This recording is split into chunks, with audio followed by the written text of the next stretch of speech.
네, 지역의 이슈를 속시원히 풀어보는 헬로 이슈 토크입니다. 3기 신도시로 지정된 부천 대장지구에는 대략 2만 세대가 공급될 예정입니다. 개발 소식을 반기는 이들도 있지만 가뜩이나 인구 밀도가 높은 부천에 또다시 대규모 세대가 공급될 경우 도시 환경은 최악으로 떨어질 것이라는 지적이 잇따르고 있습니다. 신도시 개발, 과연 부천 도시 환경에 문제가 없는지 짚어봅니다. 오늘 함께할 두 분 소개해드리겠습니다. 신근찬 서경대 도시공학과 교수님 나오셨습니다. 안녕하세요. 안녕하세요. 네, 다음 김기현 부천 YMCA 사무총장님 나오셨습니다. 예, 안녕하세요. 예, 반갑습니다. 자, 우리 사무총장님은 뭐 신도시 개발 이전에도 대장지구 개발에 대해서 조금 부정적인 입장도 예, 예전에 많이 대장동 산업공단 반대했었습니다. 네, 보셨죠. 네. 자, 이번 신도시가 개발 발표가 되면서 어떻게 그 개발 면적이 지난번보다 좀 커졌나요? 어떻습니까? 규모가? 그래서 참 정말 문제인데요. 네. 기존에 부천시에서 대장동 산업공단을 진행할 때 70만 평이 대상이었습니다. 네. 근데 이번에 신도시로 발표되면서 104만 평으로 확대됐고요. 네. 그 지역은 논습지 지역입니다. 그래서 네. 부천이 120만 평, 그 다음에 강서 120만 평에서 240만 평의 광활한 논습지인데 부천 지역 대부분을 개발하는 상황이 돼버렸습니다. 한 30만 평 정도가 더 늘었다는 네, 30만 평 소리인데 늘었습니다. 이것 때문에 이제 도시 환경이 저해될 것이라는 그런 우려의 목소리가 상당히 높거든요. 대장 들녘은 뭐 부천 시민들은 누구나 다 알겠지만 이제 부천의 허파가 이렇게 얘기를 하고 있는데 단순히 뭐 녹지만은 얘기는 아닌 것 같아요. 어떤 생태계적인 가치가 또 있나요? 어떻습니까? 네, 제가 지금 이제 들고 있는 게 네. 구글 위성지도입니다. 네. 그래서 사실 어떻게 보면 부천에 독특한 네. 그 도시 환경이 있는데 부천은 부천, 부평, 계양 네. 이렇게 산으로 둘러싸여 있는 분지형 도시입니다. 네. 그리고 여기가 한강이거든요. 네네. 그러니까 한강에서 차가운 바람이 부천을 공급되는 바람길이 대장 들녘에 위치해 있습니다. 그래서 여기가 부천이 120만 평 논습지, 강서구 120만 평 논습지, 그리고 옆에 계양도 논습지가 붙어 있어요. 네. 그런데 부천으로 오는 바람길에 104만 평을 신도시로 개발하게 되고 문제는 옆에 계양도 이번에 개발 대상 지역으로 들어와 있습니다. 그러면 바람길이 막히게 되는 거거든요. 그러면 부천이 가뜩이나 심각한 미세먼지 대기오염, 부천이 뭐 미세먼지 대기오염 지금도 최악 수준입니다. 네. 그런데 이런 것들이 훨씬 더 열악해질 거고 그 지역이 광활한 논습지다 보니까 법종 보호종만 32종이 찾아오고 있는 생물 다양성에서 굉장히 중요한 지역입니다. 그래서 이런 것들이 전부 다 없어지고 망가지는데 이런 식의 개발 방법이 타당한 거냐, 그리고 이로 인한 환경 피해는 어떻게 감당할 거냐 하는 문제 제기를 하고 있습니다. 그래요. 사무총장님 이렇게 사진으로 지도를 보여주니까 참 환경적으로 굉장히 중요한 지역이다 이렇게 피부로 좀 와닿긴 한데 사실 3기 신도시가 이제 정부가 발표한 이유는 어떤 수도권 집값을 좀 잡아보겠다 이런 분산 효과를 누리기 위한 건데요. 우리 뭐 교수님은 전문가시니까 이 신도시 개발 이게 도시공학상 어떻게 좀 대장지구가 타당한가요? 어떨까요? 예, 뭐 신도시 개발의 필요성이라는 것들은 네. 사실은 여러 가지 의미가 있을 수 있겠습니다만은 제일 먼저 지금 저희가 하고 있는 뭐 부천 대장지구 같은 경우에는 정책적 의지로 결정이 된 거거든요. 네. 그러니까 이제 도시 개발의 필요성과 타당성들은 사실은 사전에 입지적 조건이나 필요성들이나를 다 충분히 검토를 하고 그리고 필요성과 타당성 요구가 분명히 드러날 경우에 도시 개발을 하는 것이 이제 네. 분명히 이제 타당한 논리를 갖겠죠. 네. 그런데 이제 그런 의미에서 보면은 과연 요 대장지구에 신도시가 이렇게 갑자기 또 급박하게 또 대규모 단지가 급하게 들어오는 것들이 얼마나 그 타당성을 가지고 있는지 혹은 또 도시는 도시 자체로만이 문제가 되는 게 아니라 도시가 형성이 되면 그 주변 지역으로 파급 효과들이 네. 굉장히 크거든요. 더군다나 신도시 같은 경우는 뭐 인프라나 이런 것들도 같이 공급이 되기 때문에 이제 그런 것들을 충분히 사전에 검토를 해서 체크를 하고 또 어떤 확신을 가지고 개발을 추진해야 된다라는 게 공학적인 또 학문적인 그런 의미에서의 말씀이겠죠. 네.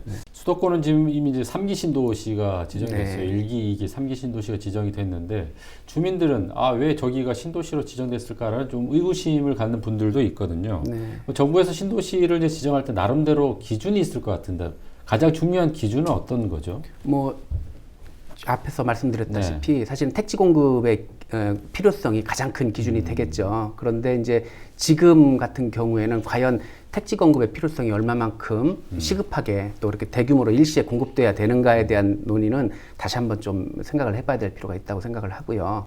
그리고 정부에서 이렇게 한 곳들에 대해서는 택지 공급 플러스 도시 인프라 확충이거든요. 논리가 그렇습니다. 그러니까 신도시 개발의 논리가 이제 도시 인프라는 과연 굉장히 이제 낙후된 곳들이나 혹은 기존의 것들을 자생적으로 이렇게 고쳐 쓰기는 굉장히 무리하고 그 초기 에너지가 많이 들기 때문에 일시에 개발하는 게 낫겠다라는 그런 의지의 소환으로 이렇게 개발을 하는데 대장지구 같은 경우는 어쨌든 부천 쪽 그리고 서울의 그 서남부 쪽에 빈 땅이거든요. 그러니까 이제 가장 쉽게 이렇게 눈에 띄고 뭐 이렇게 선택할 수 있는 그런 지리 입지적인 위치를 가지고 있다고 볼 수 있는 거죠. 그러니까 신도시의 지정은 가장 중요한 게 이제 택지 공급 이렇게 말씀을 하셨는데 택지는 주택 공급 말씀하셨는데 네네. 주택은 뭐 우리 주민들이 가장 필요로 하는 뭐 그런 또 시설이기도 하고요.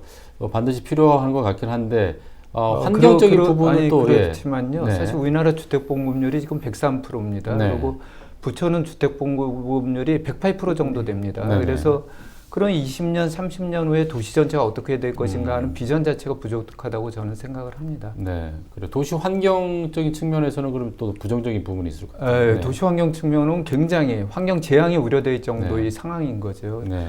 굉장히 네. 창피한 수준이지만 부천의 환경 지표는 굉장히 열악합니다. 그래서 산림 면적은 전체 면적이 13.6%. 네. 이거 전국 최하위입니다. 최하위인가요? 그리고 네. 환경부에서 2013년에 V2 수요 면적 발표했는데요. 네.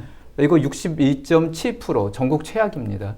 그러니까 V2 수율이 62%라는 거는 무슨 얘기인가 하면 부천 전체 면적의 62%가 콘크리트라서 그래서 물이 순환되지 않고 땅이 숨을 수 없다는 뜻입니다. 62%가. 불투수가 이제 불투수, 물이 스며들지 않는다. 스며드는 거. 그렇게 되면 우리가 상식적으로 생각하더라도 지하수에 문제가 생길 수밖에 없고요. 네. 또 이제 집중 호우 같은 게 내렸을 때 문제가 발생될 수밖에 없습니다.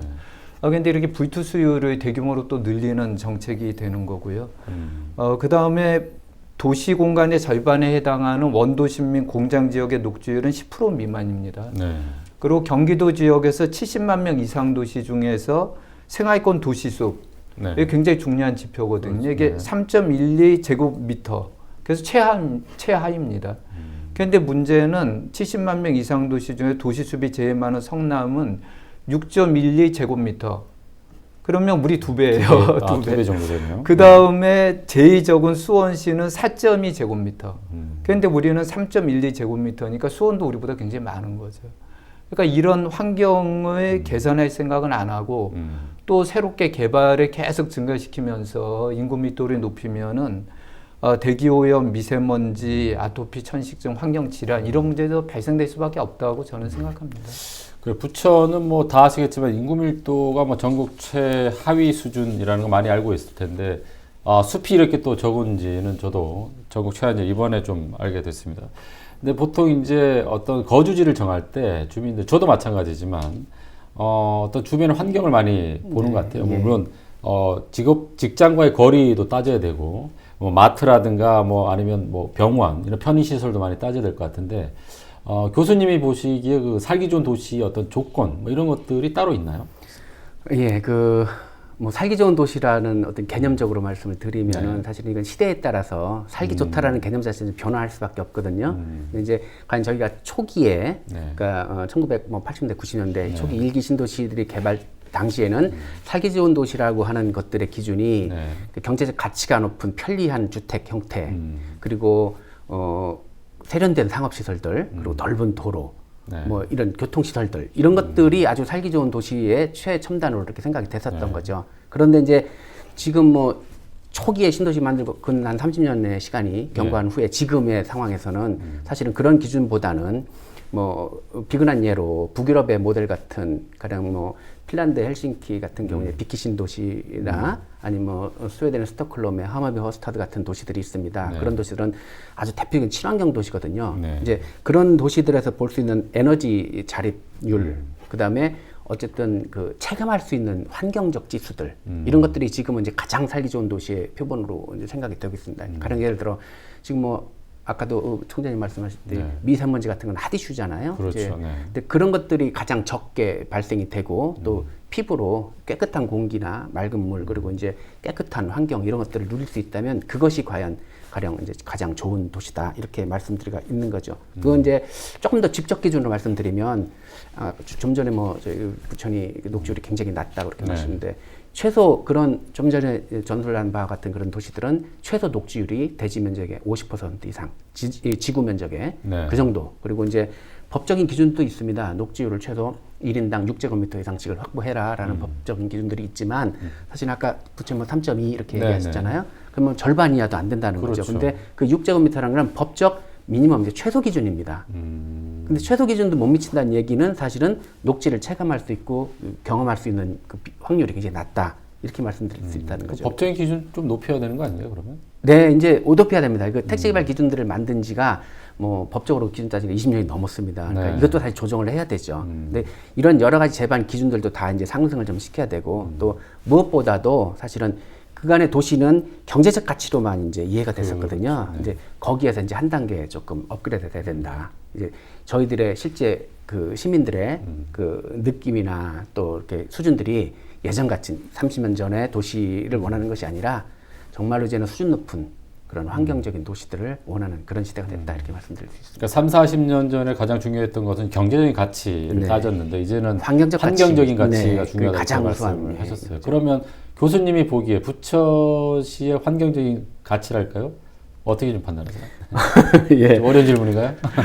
그 사실은 아시다시피 네. 밀도가 굉장히 높죠. 네, 네. 그리고 이제 전부 다 사실은 거의 다가 주택입니다. 네. 예, 그러다 보고 또 밀도가 높다 보니까 사실은 부천이라는 동네가 가지고 있는 지리적 우수성은 굉장히 좋습니다. 그러니까 인천과 서울의 경계부에 있고요. 그리고 대도시를 사이에 끼고 있기 때문에 사실은 그 지리적으로도 어떤 생활의 기능, 네. 경제적 기능으로서는 굉장히 좋은 위치에 있고 또 환경적으로도 아까 총장님 말씀하셨다시피 그 뭐 계양산이나 소래산, 뭐 원미산 등이 환영 벨트를 가지고 있습니다. 그러니까 더군다나 이제 북쪽에 그 아까 말씀하신 한강에 아주 좋은 축들도 있고요. 이런 것들을 도시 내로 잘 이렇게 모여서 개발을 잘 할 수 있다면 상당히 훌륭한 입지 조건이나 지리적 조건을 가지고 있다고 할 수 있습니다. 다만 이런 것들을 도시의 그 확산에 그 생각하지 못하고 그냥 그 주택만 공급해주는 그런 구조로 갔기 때문에 지금과 같은 도시 환경으로밖에는 이제 결정될 수 없었다라는 게 좀 아쉬움이 있는 거죠. 그러니까 부천은 입지적으로 굉장히 좋은데 그동안의 개발은 어떤 경제성만을 네, 가지고 네, 이제 네. 확장하지 않았냐 네. 이렇게 지적을 하신 것 같아요. 이런 우려를 더해서 지금 또 2만 세대가 지금 공급될 예정이잖아요. 맞습니다. 더 걱정이 더 클 것 같은데 어떻게 생각하세요? 네, 저도 그 2만 세대 아파트 공급한다는 네. 얘기가 하여튼 굉장히 놀랬고요. 네. 왜 그러나 하면은 지금 부천은 개발 계획이 있는 데가 대양동 신도시만이 아닙니다. 그 영상문화단지 지금 5,500세대 계획으로 물론 진행되는 것도 여러 가지 문제가 있을 거라 생각합니다. 계획으로 하는 게 5,500세대, 오정동 미군부지 3,700세대, 역곡에 5,500세대 이런 것들이 이제 다 개발이 되면은 네. 대양동 신도시 2만 세대까지 포함을 해서 네. 약 99만 정도 인구가 됩니다. 그런데 그러면 이제 지금부터 한 12만 정도가 인구가 늘게 되거든요. 그런데 그렇게 되면 어떻게 되나 하면 현재도 부천이 인구密도가 서울 다음인데 네. 서울을 추월해 가지고 제곱킬로미터당 18,500명 정도가 돼요. 그런데 문제가 이 수치가 18,500명이 되면 제곱킬로미터당 서울보다 2,000명 정도가 인구가 많습니다. 네. 그 다음에 제가 수치를 보면서 깜짝 놀란 거는 인구 3위가 지금 안양입니다. 네. 근데 인구 3위 안양이 제곱킬로미터당 10,000명 정도 되거든요. 그러니까 이렇게 인구密도가 늘면은 안양보다 제곱킬로미터당 8,000명이 많은 거예요. 네. 그럼 인구 3위인 안양이 제곱킬로미터당 10,000명이 사는데 부천은 제곱킬로미터당 18,000명 정도가 살게 되거든요. 그러면 당연히 대기오염, 교통문제, 미세먼지, 아토피, 천식 이런 환경 질환들 거기에 더해서 사회적 범죄 이런 문제들이 증가할 수밖에 없고요. 이런 문제들에 대한 어떤 특단의 대책 없이 이렇게 아파트만 짓고 이렇게 개발하는 방식이 시민의 삶의 질을 얼마나 악화시키냐. 이런 것에 대한 진지한 검토가 있어야 된다고 생각합니다. 사무총장님이 이제 그런 환경적인 부분을 굉장히 우려를 하셨는데 그럼에도 불구하고 부천시는 지금까지 줄곧 친환경 자족 도시를 만들겠다 이렇게 표방을 했어요. 그리고 이제 장덕천 시장이 취임을 하면서도 이제 환경에 대해서 굉장히 강조를 하고 있고 특히 이번에 신도시로 이제 발표가 되면서 신도시가 되면 오히려 그 녹지라든가 환경이 더 좋아진다 이렇게 주장을 했는데 이거에 대해서 어떻게 생각하세요? 그리고 저도 사실 그 자료 보고 제가 깜짝 놀랐습니다. 그러니까 사실 어떻게 보면 이 정도 개발을 하려면은 그 개발의 타당성과 필요성에 대해서 시민적 의견 수렴과 시민적 검증 절차가 있어야 됩니다. 근데 그런 건 전혀 없이 지금 진행되고 있거든요. 그런 상태에서 시민들이 인구 밀도와 개발로 인한 환경 피해에 대한 우려들이 이제 막 그냥 문제 제기가 강해지니까 거기에 대해서 신도시 개발하면 오히려 환경이 개선됩니다. 이렇게 지금 시장께서 얘기하고 계시거든요. 제가 그 자료를 보고 깜짝 놀랐습니다. 그 자료는 정말 그 자료를 누가 만들었는지 모르지만 궤변으로 가득하다 저희는 그렇게 생각을 하고요. 지금 논습지의 환경적 가치는 굉장히 저평가하고 그 다음에 새로 개발되는 것 중에 30%를 지금 어쨌든 도시공원 만든다는 건데 70%가 미치는 환경적 영향은 고려하지 않고 그 30% 인공적으로 만들어진 공원의 환경 가치는 굉장히 고평가하고 계세요. 그래서 사실 이런 문제는 시장께서 이렇게 보도자료를 낸 문제가 아니라 과학적 검증을 시민사회와 함께 해야 되는 문제고 저희가 어쨌든 지금 이 문제에 대해서는 철저하게 검증하고 책임을 물을 계획으로 지금 준비 중에 있습니다. 네, 사무총장님은 이제 시의 발표를 도저히 믿을 수 없다 이렇게 말씀하셨는데 전문가적인 입장에서 어떻게 생각하세요? 뭐 녹지를 공급하든 도시 어떤 기능을 공급하든 그러니까 새로운 것을 만들 때 들어가는 에너지, 그러니까 비용이 경제적 비용이 되겠죠. 이런 것과 기존의 것을 보완하고 조정해서 사용하는 데 들어가는 에너지 비용이 되겠죠. 이걸 사실 비교 분석을 해야 되거든요. 그걸 이제 그 과학적인 방법으로는 뭐 BC 분석이라고 해서 비용 들어가는 비용에 대해서 편익, 그러니까 과연 얼마나 유익을 얻을 수 있는가 이걸 비교 분석을 합니다. 그런 툴이 있습니다. 그러니까 그렇게 해서 더 나은 대안을 선택하는 것이 현명한 방법이겠죠. 근데 이제 BC 분석 같은 것들을 정말 충실하게 했는가? 그 안에 이제 환경적 가치, 뭐 기능적 가치, 경제적 가치 여러 가지 것들이 있겠죠. 이것들을 객관적으로 평가를 해서 더 나은 대안을 찾아내는 것이 더 훌륭한데 그런 과정들이 과연 있는가는 한번 검증해 볼 필요는 있겠죠. 네, 신도시 개발에 대한 어떤 찬반 뭐 양론이 계속 이어지고 있는데 아무튼 신도시를 어차피 개발을 할 거면 친환경적인 어떤 도시를 만들어야 되겠다 이런 얘기들이 있는데 그렇다면 대장 신도시 어떤 장치가 필요할까요? 네, 뭐 첫째로 환경 이슈에 대한 대응은 가장 중요합니다. 뭐 앞서 말씀드렸다시피 지금의 가장 요구 조건 환경적 요구거든요. 건강과 환경에 대한 요구이기 때문에 그런 환경 이슈에 대응할 수 있는 장치들을 과연 잘 세팅을 하고 있는가? 그게 첫 번째고요. 두 번째는 그 녹지 체계의 정교한 어떤 그 설계 이런 것들이 필요합니다. 그래서 기존의 녹지 공급은 사실 아까도 말씀드렸지만 뭐 1인당 6제곱미터 이상 뭐 이런 어떤 수치로만 환산이 되는데 이제는 양적 수치가 아니라 질적인 평가 그리고 바로 내 옆에 있는 가령 굉장히 크고 좋은 공원이 대규모 공원이 뭐 차를 타고 30분을 가야 된다. 그러면 그건 저하고는 상관없는 공원이거든요. 그러니까 내가 걸어서 5분 내로 혹은 뭐 저녁에 아주 그 가족들하고 가볍게 산보하듯이 녹지를 체감할 수 있는 이런 녹지가 비록 작지만 훨씬 더 저한테는 체감 효과가 좋은 녹지입니다. 이런 것들을 좀 정교하게 세팅하고 설계하는 이런 디자인이 필요해 보이고요. 그리고 뭐 가장 중요한 게 이제 밀도 조율입니다.